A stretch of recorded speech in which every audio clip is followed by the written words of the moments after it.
कैसा खुश रहेंगे जब जो ना खाने को खाना नहीं है, रहने को जगह नहीं है, बच्चों को पढ़ाई नहीं है, एजुकेशन कुछ भी नहीं है और कोई सपोर्ट भी नहीं है, ना सोसाइटी में ना तो गवर्नमेंट से। क्या क्या कैसा खुश रहेंगी वो? कैसा हो सकता है? ये तो खाली कहानी एक हवा महल है। ये ज़मीन में सब औरतें परेशान हैं। मसीहा बनकर जो है सामने आए, लेकिन मसीहा नहीं, ये तो उल्टा जुल्म हो गया, जालिम बनकर साबित हो गया। अस्सलाम वालेकुम नाजरीन, मैं रियासत अली ख़ान बोलता तेलंगाना में आपका खैर मकदम करता हूँ। आज हम लोग टोली चौकी पे मौजूद है। जी हाँ, शहर के मशहूर सोशल एक्टिविटीज़ खालिदा परवीन जी के ऑफिस पर मौजूद है, जो पिछले 20 साल से लोगों की खिदमत करती आ रही है और पिछले 6 साल से तो जो सेपरेशंस होते हैं हस्बैंड और वाइफ में, उसको रोकने की मुकम्मल कोशिश करते रहते हैं। आइए आपका आप तारुफ कराते हैं खालिदा परवीन जी से। अस्सलाम वालेकुम। वालेकुम सलाम वरहमतुल्लाहि वबरकातुहू। मैम, जैसा कि आपने देखा कि 2019 में मरकज़ी हुकूमत नरेंद्र मोदी जी की तरफ से ये कहा गया है कि ट्रिपल तलाक़ का बिल जो नाफिज हुआ था वो मुस्लिम ख़वातीन के लिए बेहतर साबित होता है, लेकिन ज़मीनी हकीकत कुछ और बता रही है। आप इस बिल के ऊपर क्या कहना चाह रहे हैं? पहले तो आपका शुक्रिया अदा करती हूँ कि आप एक अहम मुद्दे पे मेरे पास आके मेरे व्यू पूछ रहे हैं। मैं जब से बिल आया है, आने से पहले से भी मैं इसको डिफेंड करते आ रही थी कि इस तरह का बिल कोई काम नहीं देता, कारामद साबित नहीं होता। और वही कुछ हुआ कि जिस कम्युनिटी में इश्यूज़ हैं उस कम्युनिटी को इन्वॉल्व करे बगैर ये कानून नाफिज हो गया। अगरचे मुस्लिम ख़वातीन इतना परेशान है तो मुस्लिम कम्युनिटी के ख़वातीन को बुलाकर बात करना चाहिए। 2-4 ख़वातीन से नहीं है, अच्छा खासा लोगों को एक रिप्रेजेंटेशन के लिए बुलाना चाहिए, डिस्कस करना चाहिए, उसके बाद कानून लाना चाहिए। खैर, कानून उन्होंने अपने मर्ज़ी से लेके आए कि इससे बहुत मसले हल हो जाते हैं, मुसलमान ख़वातीन बहुत खुश हो जाते हैं। पता नहीं वो उनके पीछे वोट बैंक का मामला था, क्या था, वो हमको पता नहीं, लेकिन हम इस बिल से कोई मुसलमान खातून खुश नहीं है। इसलिए कि अब इसका तफसील में अगर जाते हैं तो इस कानून का कि अगरचा कोई हस्बैंड ट्रिपल तलाक का लफ्ज़ इस्तेमाल किया है, करने के साथ ही उसके ऊपर केस बनता है, FIR बन जाती है। और कोई वाइफ जाके गुस्से में आके, क्योंकि 2-4 मार भी लेते हैं, ऐसा गुस्से में आके तो होता है ना, जब वो जाके बताते कि मुझे मारा पीटा और जो है ना मेरा को तलाक कह दिया, तो ज़ाहिरी बात है फ़ौरन FIR होती कोई भी पुलिस स्टेशन से। जब FIR होने के, क्योंकि क्रिमिनलाइज हो गया, ये फैमिली जाके सिविल जाके क्रिमिनल बन गया, तो कोई भी पुलिस स्टेशन में इसका केस दर्ज हो जाता है। FIR होने के बाद फौरी तौर पर उस हस्बैंड को बुलाकर 3 साल का सज़ा दे देते। सज़ा में वो जेल जाना पड़ता, मुंतकिल कर देते। 3 साल के सज़ा देते हुए ये कानून ये कहता है कि मेंटेनेंस दो, बीवी बच्चों का मेंटेनेंस तुमको देना चाहिए, इसमें लिखा रहता। मैं परेशान उस ज़माने से आज तक भी, अगर किसी को जवाब है तो सही बता दें। एक इंसान जब जेल चले जाता है तो जेल में ऐसा कौन सी नौकरियां दे के बैठे हैं लोग तो उसको देंगे, और वो पैसे से वो अपने बीवी बच्चों को पाल सकते, मेंटेनेंस दे सकता है। तो ये बिल्कुल समझ में नहीं आया था, एक कॉमन मैन के समझ में आता है, तो इतने बड़े कैबिनेट को या दूसरे मिनिस्टर्स को समझ में नहीं आया कानून कैसा लागू हुई। और दूसरी बात, जब वो 3 साल का सज़ा काट के जब वापस आता है तो कानून यही कहता है कि तुम लोगों को तलाक नहीं हुई। अब ज़ाहिरी बात है उसी घर में वापस लौटता है जहाँ पर बीवी को छोड़ के गया। अब कौन सा ऐसा शोहर होगा, कौन सा ऐसा मर्द होगा जिसकी बीवी के ज़रिए 3 साल जेल में सड़ा हो और आके गले लगता हो कि माँ मैं तुमको पालूंगा करूँगा, मेरी बीवी आई लव यू का कौन बोलेगा क्या? ये तो ये तो बिल्कुल गैर फितरी बात है। अब जब 3 साल के बाद जब वापस आएगा तो जो नहीं होने का वो भी हो जाता है, जो बोले कि अब तो 1 तलाक देगा चले आएगा, 3 तलाक नहीं, लेकिन तो मामला ख़त्म हो जाता। तो अब ये मुझे होल एपिसोड में औरत जो है ना बिल्कुल रोड पे आ गई, सर्वाइवल। इसलिए कि जब छोड़ के चले गया वो जेल में चले आने के बाद, ये तो घर चले आएगी जिस घर से जब आई है, क्या ससुराल से, ससुराल वाले बोलेंगे कि मेरे बेटे को तुम जेल भी जा दिए, तुम मेरे घर से चले जाओ। अब ज़ाहिर बात उसको चले आना पड़ता है। अब ज़ाहिर बात घर में जाने, मायके में ज़रूरी नहीं कि हर घर के माँ बाप जो ना साउंड पैसे वाले हो या भाई वगैरह पैसे वाले हो, वो भी अपने न्यूक्लियर फैमिली में तंग दस्ती के साथ रहता हो। ऐसी सूरत में जब औरत जो ना कल तक शोहर के कमाई में पलती थी, अब काम बाहर जाएगी, किराए का घर कहाँ लेगी, वो कैसा खाएगी, वो बच्चों को कैसा पालेगी, एजुकेशन 3 साल कैसे करेगी, वो तो रोड पे आ गई, वो तो मंगने पे आ गई।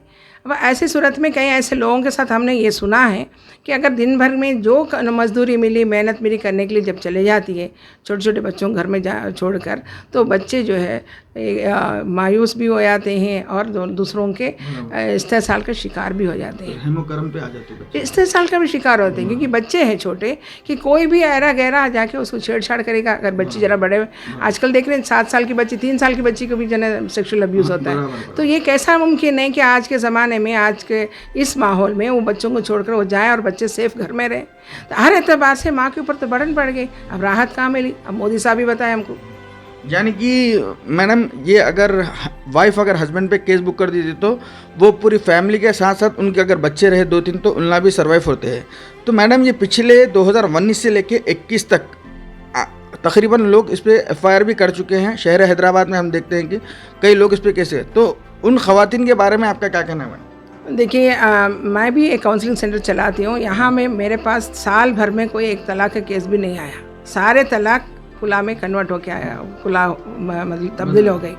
अब रही बात, मैंने भी सुना कि, मैंने देखा तो नहीं, लेकिन मैंने सुना कि हैदराबाद में ये 30-40 केसेस FIR दर्ज हुए और FIR के नतीजे में उनके साथ वो केस भी चला, अभी चल रहा भी।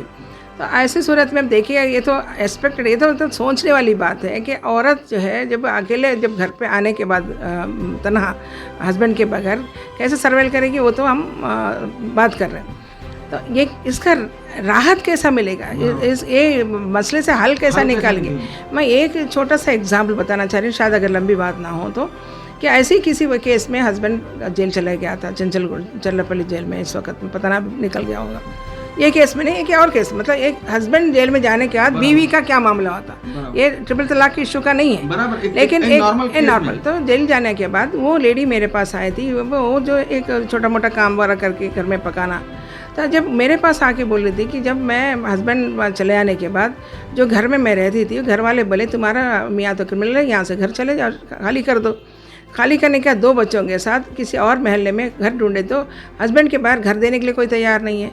आखिर में ढूंढ के किसी के सिफारिश में किसी साहब के पास जाके बोले कि भाई मेरे को मदद करो, तो उनके पास शायद कभी कभी काम करते, बोले कि ठीक है मैं दिलाऊंगा। वो जाके वो साहब बताए कि मेरा बीवी के नाम से उनको इंट्रोड्यूस कर दिया और घर ले लिए। अब बीवी के नाम से ऐलान कर दिए तो जाहिर बात है एक्सेस तो मिल गई। अब बेचारी ये वो समझी घर मिल गया, घर के साथ तो एक बनी बनाया हस्बैंड भी मिल गया उसको। तो अभी जो है ना और इस्तेसाल के शिकार। तो ये इस तरह की जो एक देखिए एक औरत के ऊपर कितना जुल्म हो रहा है। तो अब अगर ट्रिपल तलाक के सारे हस्बैंड जाके जेल बिठा देते तो फिर उनके घर में क्या मामला कुछ हो सकता है? मैम, अब जैसा कि 2019 में बिल नाफिज हुआ तो मोदी हुकूमत की जानिब से ये फरमान आया कि ये मुस्लिम ख़वातीन के हक़ में, क्या ज़मीनी हकीकत पे सहम ख़वातीन इस बिल से खुश है मैडम? बिल्कुल नहीं है। कैसा खुश रहेंगे जब जो ना खाने को खाना नहीं है, रहने को जगह नहीं है, बच्चों को पढ़ाई नहीं है, एजुकेशन कुछ भी नहीं है और कोई सपोर्ट भी नहीं है, ना सोसाइटी में ना तो गवर्नमेंट से। क्या कैसा खुश रहेगी वो? कैसा हो सकता है? ये तो खाली कहानी एक हवा महल है। ये ज़मीन में सब औरतें परेशान हैं। मसीहा बनकर जो है सामने आए, लेकिन मसीहा नहीं, ये तो उल्टा जुल्म हो गया, जालिम बनकर साबित हो गई। इसका हल कैसा निकालना है मैडम? इसका हल, हाँ, ये बहुत अहम बात है, अहम सवाल है। सवाल का जवाब भी मैं बहुत जिम्मेदारी के साथ देती हूँ मैं कि देखिए, अगर चाहे फैमिली में डिस्प्यूट आता है तो एक दिन में ओवरनाइट नहीं आता। कोई भी मसला का शक के मामले में हो या खाने पीने के देने बात हो या तो नौकरी पैसा कम कमाने के लाने वाली बात हो या मायके को नए भेजने वाली बात हो, छोटे छोटे मसाइल आहिस्ता बड़ा होता है। जब हम वो चीज़ें जब सामने आते हैं तो इसको कैसा रिजॉल्व करना विद इन द फैमिली, कमरे के अंदर कैसा रिजॉल्व करना, इस पे हमको तवज्जो देना है कि इसलिए हमको काउंसलिंग सेंटर्स को कायम करने की ज़रूरत है। छोटा भी मसला आ गया तो दोनों मियाँ बीवी आए, देखो हमारे सामने ये बीच में हमारा मसला आ रहा, हमको आप रहनुमाई करें, हमारे मसले का सोल्यूशन आप बताएं। तो ऐसा इस तरह काउंसलिंग सेंटर्स रहना, क्योंकि पहले जॉइंट फैमिली सिस्टम हुआ करता था, वहाँ पर जो है ना दादा दादी पूरे रिश्ते होते थे, कोई ना कोई उनको गैर महसूस तरीके से काउंसलिंग किया करते थे, सेंटर की ज़रूरत नहीं थी। लेकिन आज सब न्यूक्लियर फैमिली हो गई तो काउंसलिंग सेंटर की ज़रूरत पेश आ गई। तो जगह जगह काउंसलिंग सेंटर्स फॉर्म कर कि हमको चाहे वो कम्युनिटी लेवल पर हो या गवर्नमेंट के लेवल पर हो या सोसाइटी लेवल पर हो, इस तरह के काउंसलिंग सेंटर कायम करें और वहाँ बताएं, छोटे मसले के साथ हमारे पास आएँ, ताकि बड़ा मसला हो कि दोनों के सेपरेशन से पहले, तलाक कुला के मामला आने से पहले हम दूर कर सकते हैं। इसका एक छोटा सा कोशिश हमारा सेंटर भी है। जी, जैसा कि ट्रिपल तलाक का बिल नाफिज होना था तो पूरे हैदराबाद में नहीं बल्कि पूरे हिंदुस्तान में एहतजाज बड़े ज़ोरों शोरों से हुआ था कि ये सरासर जुल्म की तरफ लिख जा रहा है। लेकिन अब ये कानून नाफिज हो गया है। अगर ये बिल में तरमीम करना चाहे या इसे कुछ चेंजेस करना चाहे तो आप क्या राय देना चाहेंगी मैडम? ज़ाहिर बात है, जब भी उस वक्त भी सारे औरतें रोड पे आने के बाद भी नहीं हुआ, तो अब जो है ना बहुत ज़्यादा उम्मीद तो नहीं है कि तरमीम होगा इसमें। लेकिन हम मायूस नहीं होते।